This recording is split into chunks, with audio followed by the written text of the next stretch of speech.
우리가 전경현 교수님의 이를 하면 전경현 교수님의 어떤 개인적인 신학을 소개하려고 하는 것이 아니라 전경현 교수님께서 책을 내시고 그다음에 그 시대에 살았을 때에 그 당시에 세계 신학계의 그 신학적 주제가 뭐였고 그 주제를 세계적인 신학자들은 어떻게 주장해 왔는가라고 하는 것을 같이 공부하는 겁니다.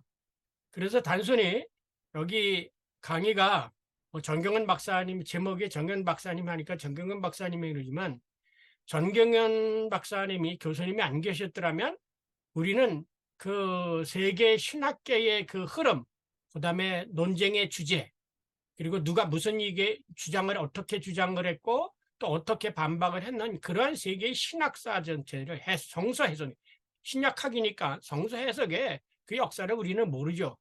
그렇기 때문에 우리는 전에도 말씀드렸지만은 열심히 자기는 복음을 전한다고 했는데 사실은 그 복음 전한 자기가 전한 이야기가 성경에 합당한 게 아니라 오히려 불트만이나 혹은 포스트 불트만들이 주장해왔던 그 논리로서 성경을 해석한다면 이거는 전적으로 잘못된 덩어리죠.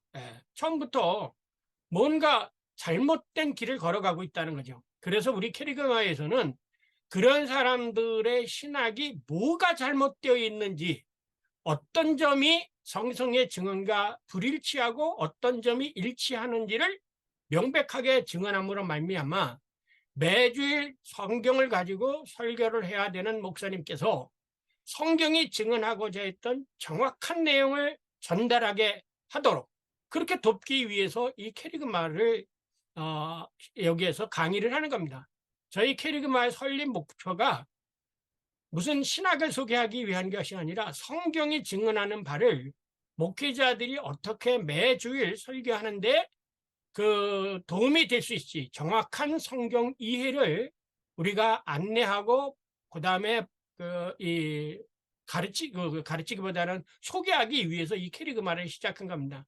그러니까 오늘도 굉장히 중요하고도 또한 많은 사람들이 이 신학적 논쟁에 참여했던 사람들을 오늘 요 1시간 내에 끝인다는 것은 그렇게 쉬운 일이 아닙니다. 대신에 이 1시간 내에 이것을 제가 끝내려고 하다 보니까 제가 엄청 힘들고 아주 콤팩트한 것만 내용하고 요점이 뭐냐고 하는 것만 제가 여러분들에게 전하고자 합니다.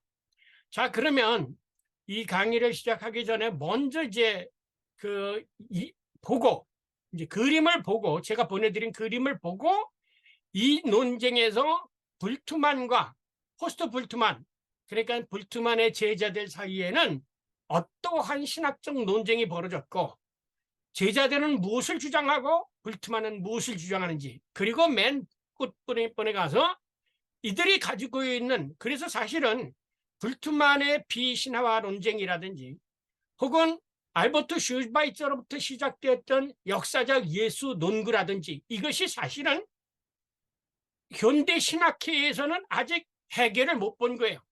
숙제는 안 맞았죠. 그 마지막 숙제의 답을 제가 쓴 책, 영 그리스도론이라는 책에서 썼습니다.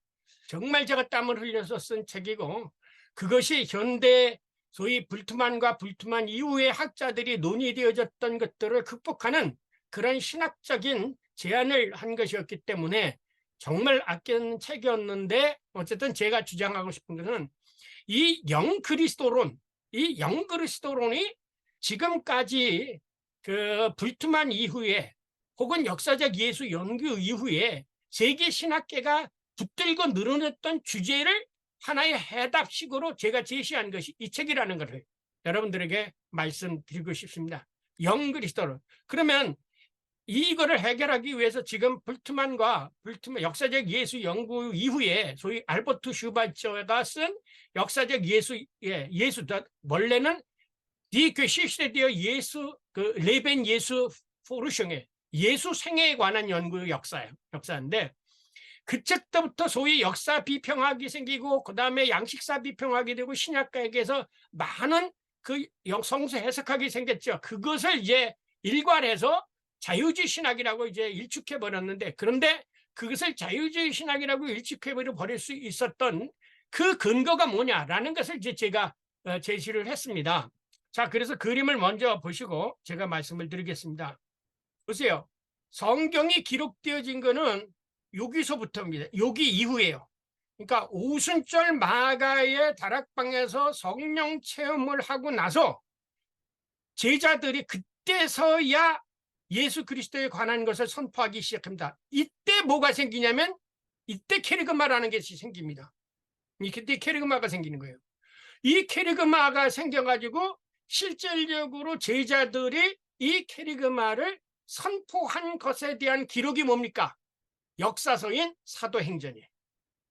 그래서 하르낙조차도 구약 신약 성경에서 가장 역사적으로 믿을 수 있는 성경은 사도행전이다, 이렇게 얘기한 겁니다. 여기서 생긴 게 뭐냐?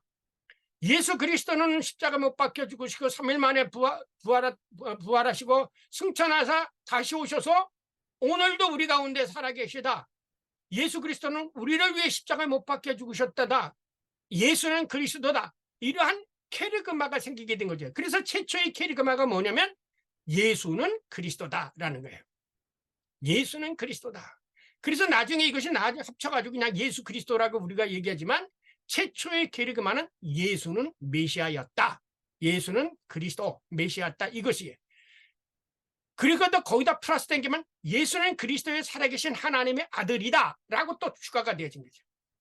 예수는 그리스도의 살아계신 하나님의 아들이다. 그분이 성령으로 이게 오셨다. 여기까지가 이제 최초의 원시 그리스도의 케르그마라는 거죠. 그런데 이렇게 형성된 케르그마와 예수 그리스도의 생애를 기록한 복음서, 요거죠. 예수 그리스도를, 예수님이 태어나서 십자가에 못 박고 죽고, 그래서 마가 최초로 기록된 마가복음은 부활의 기사가 없지요. 무덤에 묻혔다. 빈 무덤이다. 여기서 끝나죠. 그러나 구절 이하에서는 예수님이 부활하여 제자들에게 나타났지만 제자들이 믿지 아니하더라 라고 하는 것이 추가 가필이 되죠. 그래서 성경을 보면은 마가복음 16장 9절엔 어느 사본에는 이하는 없음, 이렇게 기록이 되어 있죠. 그래서 이제 불트만이 뭐냐면 최초의 제자들이 선포한 오순절 이후에 형성된 이 케르그마와 실제로 살았던 예수 그리스도하고 일치하지 않는다. 예수 그리스도가 뭐 세상에 왔다든지 태어날 때 뭐 천사가 나타나서 했다든지 죽고 구름 타고 올라갔다든지 천사가 그를 수종 들었다든지 이런 것들은 다 신화적인 요소다. 왜 신화적인 요소냐? 이 예수 그리스도의 십자가의 죽음과 부활을 경험했던 그 케르그마가 역사적 예수를 만들어냈다, 요거예요. 예수, 그래서 그러니까 복음서는 뭐냐? 부활하신 예수 그리스도를 경험한 제자들이 거기다 나뉘어요. 사실 부활한 예수 그리스도 제자들 예수님 부활 안 믿었지요. 언제부터 믿었습니까? 오순절 마가의 다락방부터 믿은 거예요. 네. 분명히 성경에는 이 예수가 부활했다는 것을 전해줌에 저들이 믿지 아니하더라 라는 것으로서 복음서가 끝납니다. 다. 그렇죠? 그런데 이들이 예수 그리스도를 경험했다니까 이 오순절 이후에 부활한 예수 그리스도를 증언하기 원했는데 이들이 뭐냐? 예수는 그리스도의 살아계신 하나님의 아들이다. 예수님은 하나님이 우리와 함께 하시는 분이다. 하나님이 영이 지금 우리들과 함께하다. 임마누엘의 하나님이다 라고 하는 것을 선포하기 시작한 거죠. 그러니까 기록할 때 예수 그리스도가 이 땅에 오신 것을 그 이름을 임마누엘 하리라. 왜? 구약에 있는 것을 들여다가 논증을 한 거죠. 그런데 불트만은 뭐냐면 요거 믿을 수 없다. 요거 믿을 수 없다. 요거 믿을 수 없다. 역사적 예수 그리스도만 찾아보자. 역사적 예수 그리스도를 찾아보면 역사적 예수는 우리들 가운데 가장 모범적으로 살았던 사람 중에 한 사람이다. 이렇게 얘기한 거예요. 그러니까 여기 속에서 예수의 신성이라든지 혹은 성령이 함께하는 이런 것들은 다. 그러면 왜 예수 그리스도의 십자가의 죽음과 부활에 대한 얘기를 여기다 기록했느냐 질문하니까 그거는 우리가 지난번에 중간기 공부했죠? 중간기 시대에 유대 묵시문학적 관점에서 예수의 생애를 그렇게 그린 거다. 이렇게 얘기한 거죠. 근데 불트만이 못 본 게 있죠. 아까 얘기한 캐리그마가 여기서 생겼다는 걸 모르는 거예요. 여기. 자, 그래서 이거를 사도 바울은 이미 어떻게 보냐면 예배소서에서 가장 역사적 사건. 왜냐면 이 캐리그마와 실제로 살았던 역사적 예수 그리스도와 일치하지 않는다. 이것은 불트만. 이것이 그래도 일치가 한다. 연관성이 있다. 이렇게 주장하는 것이 포스트 불트만들이에요. 그러니까 이제 연관성이 있느냐 없느냐 오늘 얘기하려고는 요거예요. 그렇다면 포스트 불트만들은 어떤 근거에서 역사적 실질적으로 살았던 지상의 예수와 캐리그마, 그러니까 사도들이 전했던 캐리그마의 그리스도와 어떠한 연관성이 있느냐 요거를 주장하는 사람들이 케제만, 그 다음에 디벨리우스, 한스 콘첼만은 저쪽으로 했죠. 그리고 보름캄 이런 사람들이고, 요거를 절대로 연속성이 없다라고 생각하는 것은 불투만이다라는 거예요. 그럼 요 사람들의 의견이 어디서 왔냐? 이제 그 점을 우리가 오늘 공부하려고 하는 거죠. 네. 왜냐하면 처음부터 비신화, 요건 신화적 표현이니까 이것도 신화적 표현이고 이건 뭐 신화적입니까? 이게 다 제거해버리고 역사적 예수가 주는 삶이 주는 그 사람을 실존적 상황에서, 그래서 전에 시간이게 불트만은 하이데거, 그 다음에 그 비트겐슈타인 언어 철학자 비트겐슈타인, 그 다음에 칼 야스퍼스, 이 사람들의 의견을 따라 가지고 성경에 있는 말씀을 전부 실존 철학적으로 해석한 것이 바로 불트만의 성서 해석입니다. 이것이 바로 곧 신학이라는 불투만의 책으로 굉장히 두껍죠. 허역 교수님이 번역을 했죠. 그러니까 우리나라에서 이 신학을 하는데 신학을 우리들에게 소개해 주신 분은 전경현 박사님이지만 불트만의 책을 열심히 번역해서 자유주의 신학이 뭔가를 알게 해주신 분은 허역 교수님이에요. 이거를 그 당시 신학계에서는 배울 수 있는 대학이 하나도 없었다는 거. 연세대학하고 그 다음에 한국신학대학에서밖에는 배울 곳이 없었다는 거. 그래서 연세대학을 이 총회신학에서는 자유주의 신학이라고 얘기하고 그 다음에 한신을 자유주의 신학자들이라고 얘기를 한 거죠. 정경근 박사님이 절대로 이 불트만 따라가지 않습니다. 그런데 이런 거를 소개했다고 해서 그 자유주의 신학자라는 그 비난을 받았고, 또 그 한신 자체 안에서는 외국 신학을 소개한다고 해서 외국 신학의 시녀다라고 또 비난을 받았고, 고독하게 그 시대의 신학 전장 속에서 학문적 신학을 위해서 우리들에게 이렇게 소개해 주신 분이 있었기 때문에 지금도 우리가 신학이라고 하는 말을 할 수 있는 거지 그런 건 하나도 없어요. 그러면 저는 이제 맨 나중에 이것을 왜 불트만과 포스트 불트만을 넘어갈 수 있는 것은 뭐냐? 자, 보세요. 이스라엘이 구약신학이 뭐냐면 항상 하나님은 우리와 함께하는 임마누엘의 하나님이에요. 출애굽부터 시작해서 아브라함의 계약으로부터 시작해서 이스라엘 역사의 신앙 고백이 뭐냐면 임마누엘에 대한 신앙 고백입니다. 이스라엘들의 최초의 신앙 고백은 히브리인의 신앙 고백은 신명기 26장 5절서부터 9절에 우리 조상은 유리하는 아람 사람으로서 그 숫자가 많지 아니하거든 하나님께서 우리의 백성 아브라함을 택하사 그의 땅 젖과 꿀이 흐르는 땅을 주겠다고 약속하시고 그들이 우리의 조상들에게 애굽에 가서 고난당할 때 그들이 하나님께 부르짖음에 하나님께서 큰 핀팔과 흥의 홍해를 건너게 하시고 젖과 꿀이 흐르는 이 가나안 땅을 우리에게 주셨노라. 이게 히브리서의 히브리인들의 지금까지 고백하는 히브리인들의 신앙 고백이에요. 이 히브리인들의 신앙 고백이 뭐에 대한 신앙 고백이었느냐면 바로 역사에 대한 신앙 고백이었습니다. 그렇다면 역사적 예수 연구를 중요시하고 역사적 예수를 찾아보라고 했던 사람들이 그 역사의 하나님이 어떤 하나님이냐라고 하는 것을 생각하지 않고 예수가 실질적으로 지난번에 제가 그랬죠. 그 마태복음 할 때 예수님이 어느 여자가 와서 기름을 붓는데 다리에 붓느냐 머리에 붓느냐 요것 가지고 진짜 예수가 머리에 기름을 부었느냐 요런 것 가지고 논하고 있는 거예요. 어? 그게 소위 자유주의 신학적 문학적 비평이라는 거예요. 그게 아니죠. 거기에서 중요했던 것은 뭐냐면 예수의 죽음을 위해서 어느 여인이 기름을 붓다라고 하는 그 사실이 중요한 거지 머리에 붓느냐 땅에 붓느냐 그게 중요한 게 아니라는 거예요. 그러니까 지난번에 되지만 레오폴드 폰 랑케가 자료에 의해서 사실 그대로 되어진 그대로 역사를 얘기해야 된다니까 그런 예수를 못 찾겠다고 손을 붓는 것이 역사적 예수 연구의 결과인 거예요. 자, 그러면 이렇게 왔다. 그랬을 때 예수님 왜 하나님이 우리와 함께 하신다는 임마누엘이라는 이름을 이사야서를 대용해서 그래서 역사 속에서 우리들과 함께 하셨어요. 그럼 역사 속에서 우리와 함께 하신 예수 그리스도는 구약에 계셨던 이스라엘 민족과 함께 계시는 그 하나님과 틀린 거냐? 아니죠.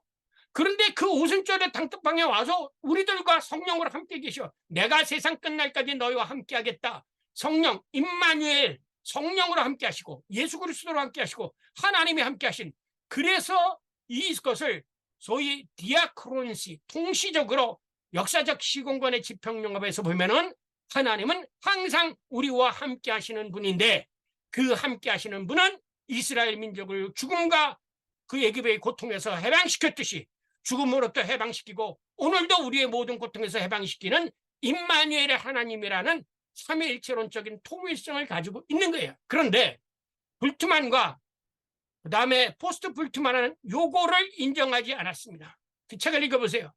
요거를 인정하지 않으니까 요거하고 요때 캐리그마 이때의 부활한 일 요거하고 요거의 연속성이 있느냐 없느냐 요거 가지고만 따진 거예요.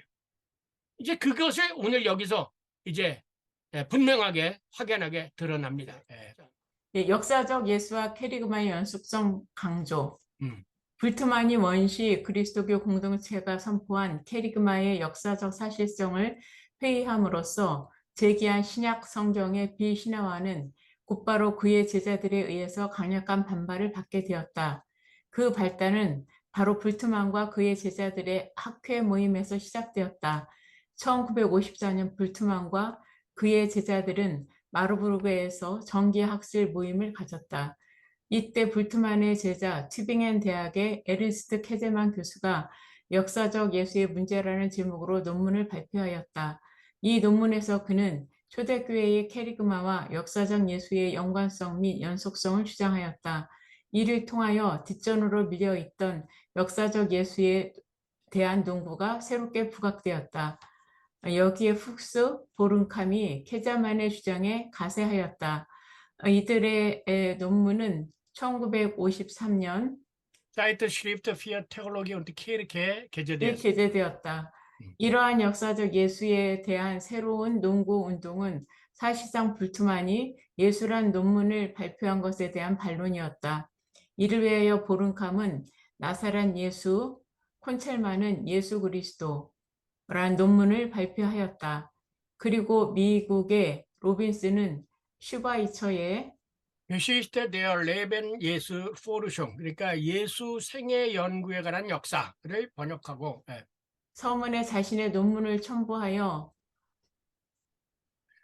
Quest of the Historical 그러니까 예수 그리스도에 대한 문제 요거는 뭐냐면 그 슈바이처의 요 책을 영어로 번역한 책이에요. 근데 이 번역한 책 서문에 로빈슨이 이제 역사적 예수에 관한 그것을 그 비신화의 논쟁을 앞에다 첨부를 시킵니다. 책을 번역하였다. 이렇듯 불트만의 소위 비신화화론은 그의 제자들에 의해서 도전받았다. 불트만의 비신화화론에 반기를 든 사람들은 바로 불트만의 제자들이었다. 그래서 사람들은 그들을 소위 후속 불트만 사람들이라고 칭한다. 그래서 이제 여러분 학교에서 외국에서 공부하면 포스트 볼트만이안 그러면 그 누구를 가르치는가? 여기서 보른캄이라든지 혹은 에른스트 케제만, 특히 에른스트 케제만 그 튜빙엔 학파를 가르치죠. 그래서 이제는 이 불트만이 말부룩 대학에 있었잖아요. 그 말부룩에서 이제 신학의 이 메카가 어디로 옮겨오기 시작하냐면 튜빙겐으로 옮겨오기 시작을 합니다. 특별히 이 튜빙겐에 키텔이 있어가지고 키텔이 신약성서 사전을 만들어내고 여기서부터 소위 우리가 말하는 종교사학파의 꽃이 피는 거는 튜빙겐 대학에서 가서 꽃이 피게 되어집니다. 그래서 우리가 종교사학파라는 게 뭐냐? 종교사학파라는 것은 기독교를 다른 종교, 그러니까 고대 종교, 이집트라든가 바벨론이라든가 고대 종교와 연관해서 하나의 종교의 차원에서 기독교를 보는 것을 종교사학파죠. 그래서 이제 그들의 예를 들면 신의 아들이 뭐냐? 하나님의 아들이라는 것도 이집트에도 그 왕을 신의 아들이라고 불렀다. 그러므로 이 예수 그리스도를 신의 아들이라는 게 뭐냐면 실질적으로 신의 아들이 아니라 이집트에서 불렀던 그런 어떤 신출구몰한 사람을 신의 아들로 부르는 것처럼 그런 식으로 예수가 기적을 있고 많은 사람들에게 호응을 받으니까 제자들이 그를 하나님의 아들로 불렀다. 이런 식으로 해석하는 게 이게 종교사학파의 예수 연구예요. 그러니까 예수 그리스도의 어떤 유니크니스, 독특성, 유일성, 요점을 인정을 하지 않는 거죠. 이것이 오늘날 다시 살아난 것이 뭐냐면 종교다원주의죠. 종교다원주의. 불트만은 그런 가운데 부처나 뭐 다른 사람처럼 세계의 위대한 가장 모범적으로 살았던 사람 중에 한 사람이다. 하나님의 아들이 아니라 하나님의 아들로 칭함을 받은 거다. 이런 식으로 이제 해석을 하게 되어진 거죠. 왜 제가 이렇게 자꾸 이런 문제만은 목소리가 커지냐면요. 이 세계 신학계가 신학을 한다는 사람들이 하나님이 예수가 하나님의 아들이며 우리가 구세주라는 얘기를 하는 것보다는 그게 아니다라는 얘기를 더 많이 해요. 그래서 중고등학교 때 신앙이 기뻤다가 신학교 가가지고 신앙 다 떨어졌다고 하는 얘기가 바로 거기에 생기는 거예요. 아니 예수가 그리스도라는 것을 증언해야지 예수가 그리스도가 아니라는 걸 가르칠 것 같으면 모토로 신학교에서 그걸 가르쳐. 말이 안 되는 소리를 하고 있는 거예요. 자, 불트만의 입장에서 본 전경환, 포스트 불트만. 바로 그 편에 서서 불트만의 비신화론에 대하여 문제점을 제기하였던 전경현 교수는 신학적으로 포스트 불트만 편에 선다. 불트마니안의 편에 선다. 그래서 전경현 교수는 포스트 불트마니안들의 대표적인 논문들을 번역하여 현대 역사적 예수의 라는 그게 바로 논문집을 이제 출판한다. 복음주의 신학총소 14권에 나온 거예요. 그러니까 이때 우리가 뭐 포스트 불트만이 누군 거고 뭐 불트만이 누군지 아나요? 제가 학교 다닐 때도요. 불트만이 먼저인지 몰트만이 먼저인지도 잘 몰랐어요. 모두 투만하니까. 그런데 이러한 신학들을 이제 세계에 돌아지는 세계에서 되어지고 있는 신학의 그 논쟁들을 열심히 번역을 해서 우리나라에 소개를 한 거예요. 이런 책들이 사실은 일본은 열심히 번역이 되어서 일본 신학이었죠. 그래서 한때 일본 신학이 우리보다 앞서갔습니다.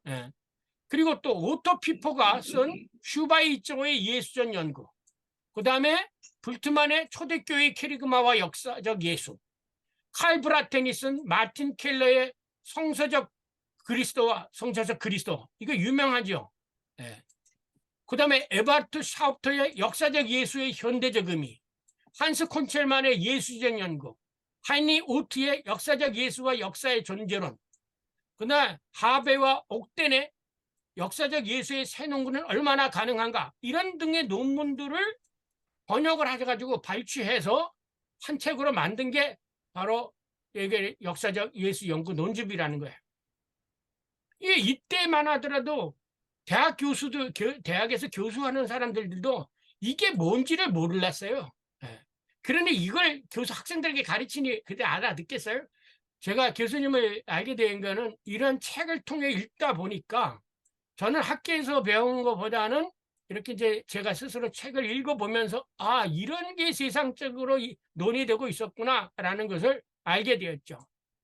이 밖에도 전경 교수님 마틴 디벨리우스, 이게 파울, 이거 복음주의 충소 17권, 에른스트 게제만 바이오신학의 주제 복음주의 충소 18권, 그리고 이후에도 전경 교수는 케제만의 논문을 발췌 번역하여 신의와 성례전 복음주의 신학 충소 28권에서 게제만의 논문집을 출판한다. 이거 왜 게제만을 좋아했느냐면 그 전경련 박사님이 이 포스트 불트만 가운데 튜빙엔에 있는 게제만하고 많이 서신 거완도 하시고 그의 신학을 조화를 하세요. 예를 들면은 제가 1988년도에 이 잠시 엄니 파순 때문에 귀국을 했는데 그래서 교수님을 찾아가니까 1984년부터 튜빙엔에서 소위 비블리칼 테올로기라는 잡지가 동인지가 나오기 시작을 했어요. 그러니까 4년밖에 안 됐죠.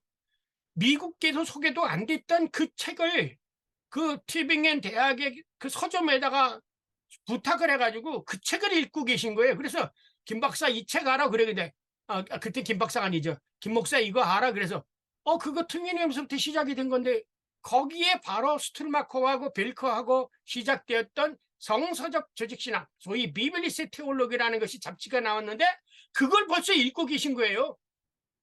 한국에서 어느덧 그거 독일어로 다 나온 건데. 참 그래서 우리 전경련 박사님은 이 네트워크, 이 학문적 네트워크 굉장히 대단하구나라는 것을 알게 됐죠. 그래서 오트 배치, 이 오트 배치 밑에 가지고 지금 저기 계셨던 이 아시아 연합신학에 있던 김동주 박사라고 있어요. 저도 잘 내가 누나라고 그러는데 김동주 그 누나가 이 배치에 가서 학위를 했죠. 이 배치 밑에가 스툴마커 제자 이거. 이 스툴마커 제자가 아까 얘기했던 얘기예요. 그 다음에 이제 없잖아요. 근데 이 전경련 김철 목사가 스툴마커 신학 소개하나요? 못했죠. 그래요. 지금 형태가. 역사적 예수의 진실. 이게 이제 오토백처. 그 다음에 배치의 제자 스툴마커. 제가 튜빙엔에 있을 때 이제 한국인 학생들을, 유학생들을 스툴마커가 자기 집에다가 초대를 했습니다. 그래서 저도 갔어요. 스툴마커 집에. 이렇게 언덕 아래 있는데 그 비탈에다가 벤치를 갖다 놓고 이제 그 저녁에 되니까 포도주하고 커피하고 이렇게 포도주하고 마실 거하고 그 빵 이렇게 먹으면서 이제 베츠 교수 얘기도 하고 뭐 한국에서 다녀왔던 정경원 박사들에 대한 얘기도 하고 그러네요. 이래서 그 스툴마커의 기독론과 화해 신학을 또 31권으로 번역을 했죠. 그래서 계속해서 이 포스트 불트마니안들의 주옥 같은 논문들을 번역해서 정경원 박사님이 복음주의 신학 총소에 실리게 되어집니다. 이러한 포스트 불트만들의 연구를 섭렵하신 후 이제 정경 교수는 역사적 관점에서 기독교의 캐리그마 형성에 대한 자신의 독자적인 연구소를 기술하게 됩니다. 이 사람들 것을 다 공부하시고 그게서 나온 게 뭐냐면 바로 이 원시 기독교의 바울입니다. 여기 원시 기독교와 이게 뭐냐면 원시 기독교 캐리그마와 바울 신학에 대한 얘기를 이제 당신이 이제 정리를 한 거죠. 그리고 내온 책이 바로 뭐냐면 이 책이 저기 있어요. 원시 기독교와 바울이라는 책이에요. 1982년에 기독교서에서 나왔습니다. 이 책에서 전 교수님은 원시 초대 기독교의 역사에 대한 생생한 보고는 아까도 얘기했지만 사도행전으로부터 보고, 그러니까 성경을 읽을 때 사도행전을 먼저 읽고 복음서를 읽어야 된다는 거예요. 복음서가 사도행전은 복음서 다음에 있기 때문에 사람들이 사도행전을 경시하는데 사실은 사도행전을 읽어야 그 다음에 제가 이제 쓴 그 예수 부활에 거기서 얘기했잖아요. 사도행전을 읽고 그 다음에 바울의 서신을 읽어야 돼요. 바울의 서신을 읽고 그 다음에 복음서를 읽으셔야 돼요. 그래야 이 크로놀로기시하게 뭐가 먼저 되어져 있고 그 다음에 그것이 어떻게 복음서로까지 정착되어져 가게 되어져 있는 것을 알 수가 있는 거예요. 그런데 왜 그렇다면 성경을 편집할 때 복음서 앞에 놓고 이렇게 놓고 서신들은 맨 나중에 두어놨느냐? 그거는 신약 성경을 정경하는 과정 속에서 예수의 생애, 역사적 예수의 생애를 앞에다 집어넣은 거지 실질적인 면에서는 사도행전이 역사 내용상 사도행전. 왜? 제자들이 오순절 마가의 경험을 하고 사지삼방으로 흩어지면서 뭘 했습니까? 베드로도 그렇고 바울도 잡힌 다음에 뭐냐면 그 예수의 부활을 증언하고 부활의 메시지가 기독교를 형성하는 가장 알파였다는 거죠.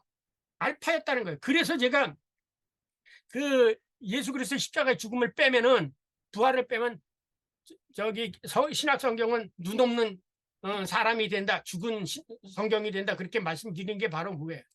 그러니까 문제는 요거예요. 가르낙도 그렇고 불트만도 그렇고 포스트 불트만도 그렇고 사도행전이 가장 역사적인 생생한 보고라고 하는 점에 있어서는 동의를 합니다. 그렇다면 사도행전에서 읽어야지 왜 사도행전을 빼내고 복음서하고 초대교회 캐리그만만 가지고 얘기하냐 이거죠. 이게 이제 제가 질문하죠. 네. 여기서 사도행전의 선포는 철저히 예수 그리스도의 십자가의 죽음과 부활에 관한 것을 강조합니다. 여러분 사도행전 보세요. 오늘 가서 마가의 다락방서부터 베드로의 설교로부터 시작해서 스데반의 설교, 바울의 설교 모두가 다 예수 그리스도의 십자가의 죽음과 부활을 증언한 것이지 다른 것을 증언한 것이 아닙니다. 그런데 오늘날의 많은 신학자들이나 목회자들은 이 예수 그리스도에게부터 생생하게 시작했던 오순절부터 시작했던 예수 그리스도의 십자가의 죽음과 부활로부터 성경을 보지 않고 예수 그리스도의 교훈으로부터 성경을 읽어나가려고 하는 거예요. 이게 잘못된 거예요. 이게 불트만의 생각이 잘못되냐. 따라서 전 교수님에 의하면 최초의 캐리그만은 철저히 역사성을 가지고 있다. 왜? 가장 역사적인 책으로 누구든지 인정하는 것이 사도행전인데 사도행전에서 지구하는 것이 뭐냐면 예수 그리스도의 캐리그만이야. 예수는 십자가에 못 박혀 죽으시고 우리를 위해 3일 만에 부활하시고 승천하시고 재림하실 것이다 라고 얘기한 것이 바로 최초의 캐리그만 아닙니까? 그래서 그런 하르낙의 진술을 근거로 최초의 캐리그마와 원시 그리스도교는 역사적으로 연관성이 있음을 강조하게 됩니다. 뭐라고 그러냐면 후기 하르낙은 사도행전 전반부에 많이 나오는 야훼의 종 기독론이 디다케 하시지만 12사도의 가르침, 위경에 속한 것, 혹은 사도의 문서에 사용된 데 비추어 이것은 오랜 팔레스틴 교회 유산이라고 보았다. 그러니까 바르낙까지조차도 혹은 에렌스트 게제만도 사도행전에서 얘기하는 예수 그리스도의 십자가의 죽음과 부활이 가장 오래된 팔레스틴 그리스도 공동체의 유산이었다라고 하는데 오케이, 서로 동의한다는 거죠. 그런데 논쟁에서는 이걸 빼요. 이상 앞에서 살펴본 바와 같이 전경현 교수님은 후속 불트만 사람들의 신학을 국내에 적극적으로 소개하셨다. 그뿐만 아니라 전 교수님은 유대교와 원시 그리스도교 공동체 연구의 전문가 마틴 행엘의 고대의 역사 기술과 기술과 사도행전, 예. 이것도 복음기 사도행전 복음 신학부터 32일에서 90년에 나오죠. 예. 마틴 행엘. 이 마틴 행엘은 튜빙엔 대학의 신약학 교수고요. 그 유대 연구, 유대교하고 기독교, 그러니까 히브리하고 기독교의 관계를 연구하는 전문가죠. 이 마틴 행엘은요, 그 귀족이에요. 그 남부 티베겐 지역에 있는 그 왕손이에요, 이 사람은요. 이 마틴 행엘이 고대의 역사 기술, 그러니까 이게 뭐냐면 구약 성서의 역사 기술 혹은 타키투스의 역사 기술, 무슨 고대의 로마나 이쪽의 기술을 통해서 그거와 사도행전을 비교하면서 사도행전의 역사성을 아주 강조한 게 이 책이에요. 이 책이에요. 그리고 행엘의 신약성서의 속죄론, 이것도 나왔죠. 기독교서에서 2003년에 나왔고요. 그래서 계속해서 소위 역사적 예술 연구로 시작된 현대 신학성서 학계에서 진행된 학문적 논쟁을 아주 신속하고 소상하게 국내에 소개하셨습니다. 그러면서도 교수님은 정통적인 신약 성경의 캐리그마를 전달하기 위해서 에른스트 키즈만의 마지막 책 예수의 유언기도, 그것을 번역하시고 2004년 11월 30일 세상을 떠나십니다. 이 책이 그분의 마지막이고, 이 책을 받아서 우리는 캐리그마 신학 청소라고 해서 2006년에 번역을 마치셨는데, 그때 제가 돈이 없어서 2년 기다렸다가 2006년에 이거를 책으로 그때 드렸습니다. 이게 정경은 박사님의 생애의 끝입니다. 자, 그러면 원시 기독교의 캐리그마의 역사성. 원시 그리스도교 캐리그마의 역사성, 불트만의 비신화론과 후속 불트만 사람들 사이에 있었던 논쟁의 단초는 캐리그마의 역사적 진실성이었다. 다시 말하면 원시 그리스도교의 캐리그마가 역사적 사실에 근거한 것인가 라는 것이었다. 불트만은 신약 성경의 캐리그마는 부활하여 승천하신 주님에 대한 신앙에서 비롯되었다고 주장하였다. 그러나 불트만은 예수 그리스도의 십자가의 죽음과 부활에 대한 선포조차도 역사적 사실이 아니라 유대적 묵시 문학적 메시아 사상이 예수를 부활 승천하신 메시아로 믿고 선포하였다는 것이다. 초대교회는 종교사학적 관점에서 보면 유대교 내부의 종말론적 종파로 나타난다. 그뿐만 아니라 초대교회의 부활절 신앙의 본래의 내용은 사실 예언자이고 교사인 나사렛 예수를 신의 메시아로 만들었다는 것이다. 자, 잠깐 보세요. 여러분이 복음서에 보면은 나사로를 살리러 갈 때에 그 여동생이었던 마리아가 뭐라고 그러면 알아요. 선생님 마지막 때는 우리 다 살 줄 믿습니다. 그래서 지난번에 제가 중간기 시대에다 유대교 묵시문학에서 생각한 부활과 예수 그리스도의 부활과 다른 점을 제가 분명히 말씀을 드렸습니다. 그러니까 불투만음은 예수 그리스도의 부활조차도 사실은 유대계 묵시문학적 사고를 가지고 있었던 사람이 예수 그리스도를 부활한 자라 만들었다 이거예요. 왜? 유대계 묵시문학에는 마지막 때는 사람들이 죽은 자가 부활한다는 그런 사상이 있었기 때문에 그 묵시문학적 전통 속에서 예수의 지자들이 예수를 부활한 자로 만들었다라는 거죠. 이게 그러면 이게 픽션 아니에요? 다 거짓말이죠. 그래서 제가 쓴 놈의 그 예수의 부활과 교회의 반석이라는 쪽에서 예수 부활의 역사적 사실성, 명백성을 주장한 것이 바로 그 점이에요. 실제로 예수는 부활했다. 몸이 다시 부활했다. 이 점을 강조. 그 다음 계속해서. 그래서 불트만은 초대 원시 기독교 공동체가 선포한 캐리그마의 역사적 사실성을 부인하였다. 그렇다면 왜 불트만은 역사적 예수와 원시 그리스도교 캐리그마 사이에 불연성을 주장하였나? 왜냐하면 그는 역사의 본질은 사실상 초역사적인 것이 아니고 시간 안에서 일어난 사건이라고 생각하였기 때문이다. 이런 점에서 보면 예수 그리스도의 십자가의 사건을 죄인들의 구원을 위한 사건으로 선포한 캐리그마는 역사성이 없는 단지 유대교 묵시문학적 전통을 따른 신약성경 기자들의 해석이라는 것이다. 그래서 그는 신약성경에서 유대교 묵시문학적인 신화적 요소를 제거하고 신약성경의 증언을 역사의 실존적 상황 속에서 해석하는 실존주의적 성경 해석 방법을 취한 것이다. 그는 신약 성경에서 역사를 초월하는 모든 것을 피하고 역사 안에서 나 자신에게 유익한 것을 찾아보려고 하였다. 왜냐하면 신약의 우주론은 3층 세계관에 근거한 것으로서 본질적으로 신화적이기 때문이라는 것이다. 네, 참 이거 중요한 거예요. 이 볼트만이 이제 비신화를 논쟁을 하게 출발하게 했던 어떤 발상, 이게 뭐냐면 바울이 자기가 3층 세계에 올라갔다고 그랬잖아요.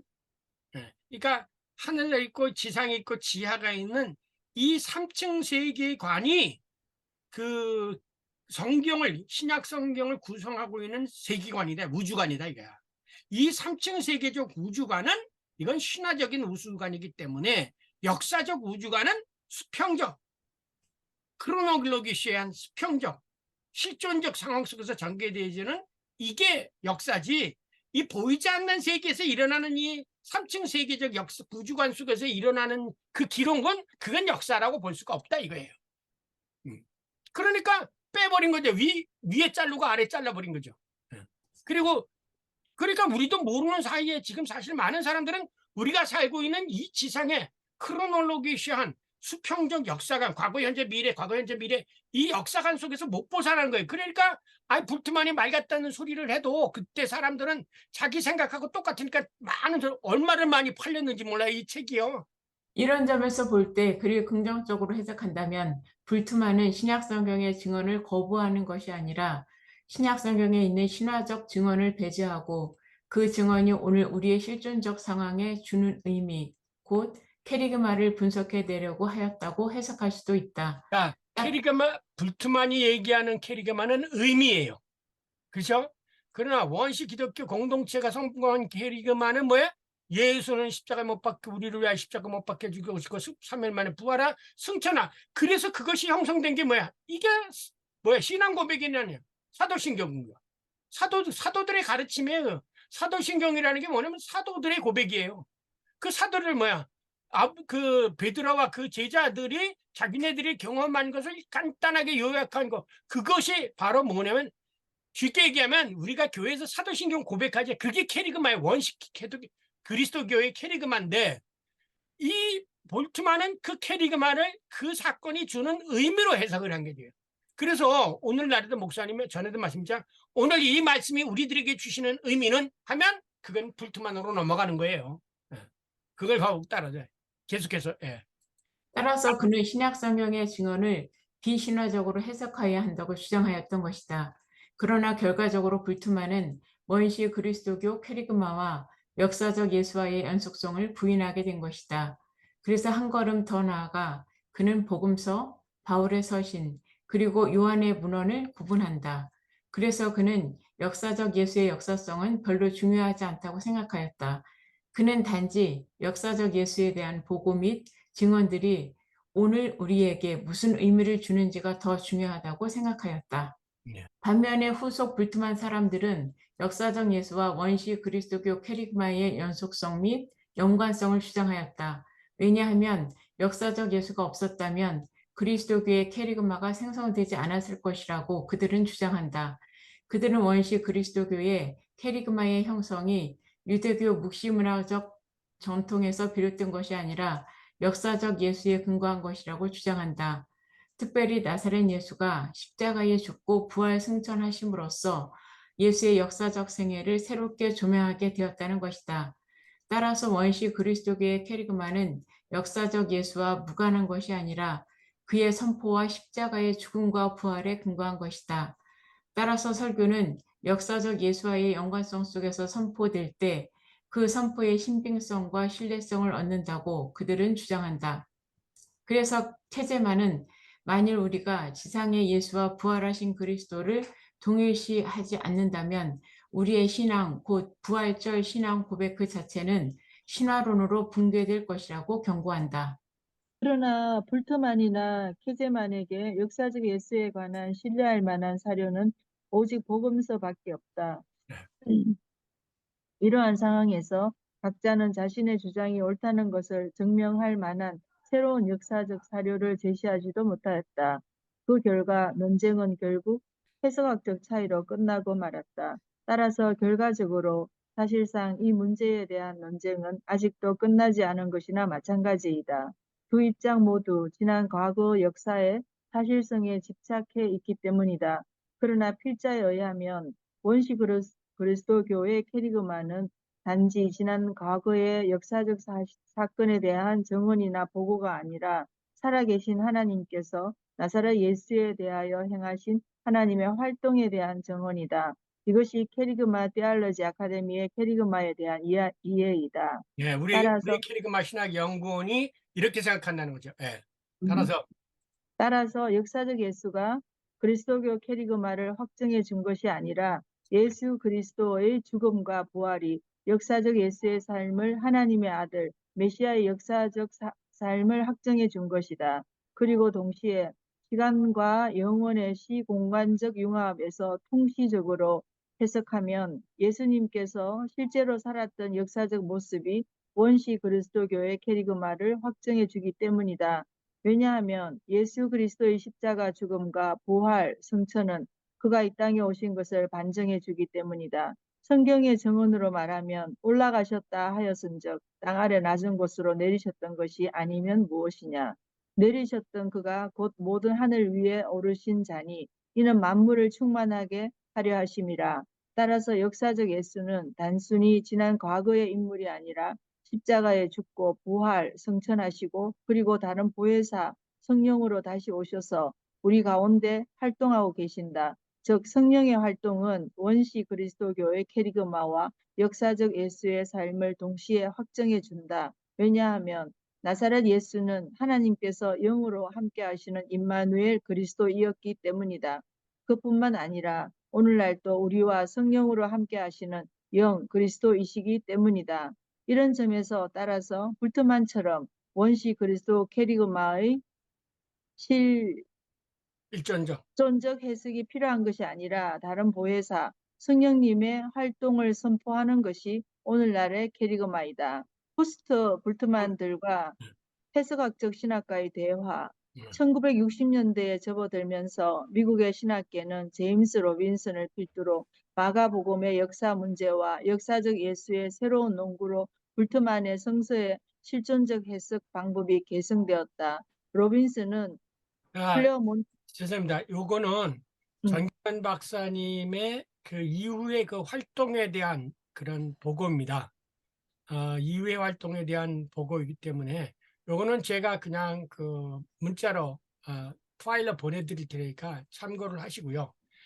신학적으로는 여기서 이제 제가 말씀드릴 걸 다 말씀을 드렸습니다.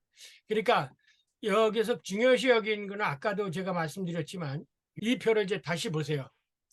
왜냐하면 이 임마누엘 하나님이 우리와 함께 하신다는 것이 이스라엘 구약 성서의 고백이었죠.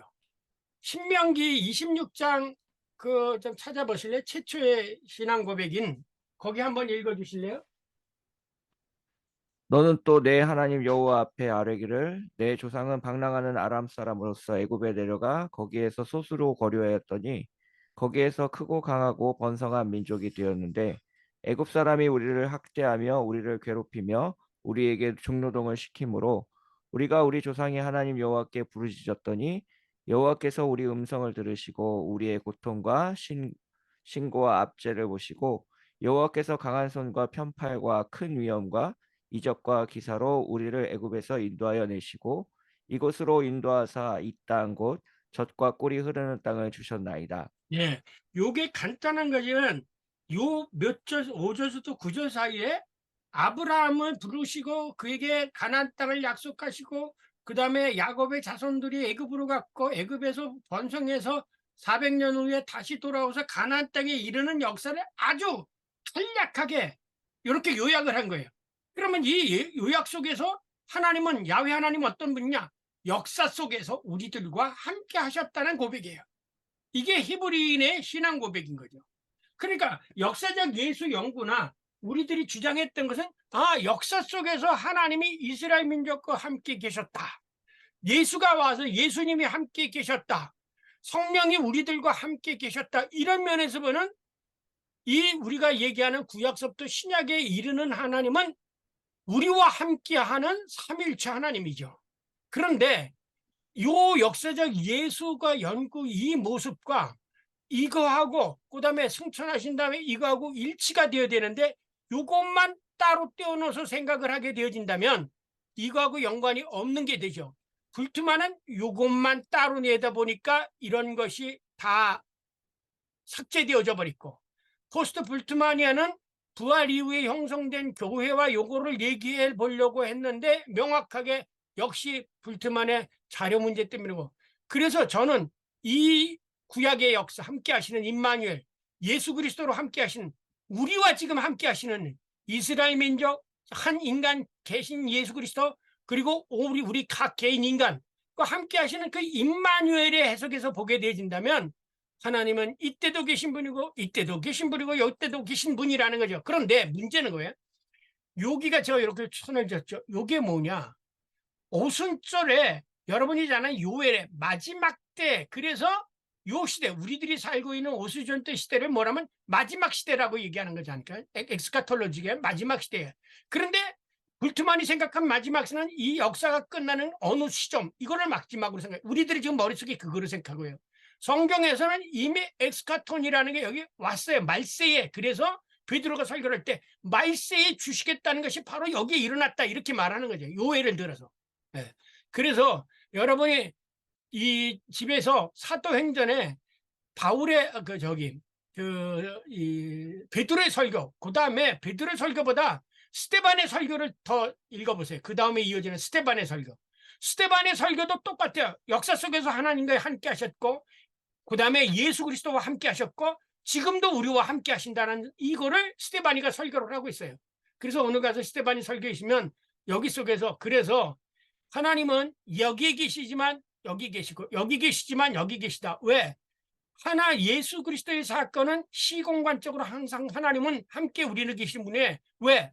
알파 오메가고 과거에 계신 분이 지금도 계시고 지금 계신 분이 우리와 계시고 우리 그래서 미래에 계신 분이기 때문에 항상 시공간적인 융합 속에서 우리와 함께 하시는 임마누엘을 하나님이라고 생각한다면 역사적 예수와 구약의 하나님과 예수 그리스도의 승천에 의해 우리의 하나님. 그래서 사도 바울이 이것을 아주 간략하게 요약해서 승천하신 분이 오신 분이요.